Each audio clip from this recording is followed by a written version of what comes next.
حضرت ابراہیم علیہ السلام کی قربانی کی کہانی سنکشیپ میں اس پرکار ہے۔ اللہ تعالیٰ نے حضرت ابراہیم علیہ السلام کو ایک سپنا دکھایا جس میں انہوں نے دیکھا کہ وہ اپنے بیٹے حضرت اسماعیل علیہ السلام کو اللہ کے لیے قربان کر رہے ہیں۔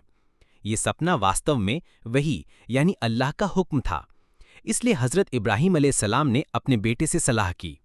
حضرت اسماعیل علیہ السلام نے پورے ایمان اور جوش سے کہا، ابا جان، جو حکم آپ کو دیا گیا ہے وہ کیجیے، انشاءاللہ آپ مجھے صبر کرنے والوں میں پائیں گے۔ حضرت ابراہیم علیہ السلام نے اللہ کے حکم کے انوسار اپنے بیٹے کو قربان کرنے کا ارادہ کیا۔ جب وہ چھری چلانے لگے تو اللہ تعالیٰ نے حضرت اسماعیل علیہ السلام کی جگہ ایک بڑا میڑھا بھیج دیا اور یہ قربانی قبول کر لی۔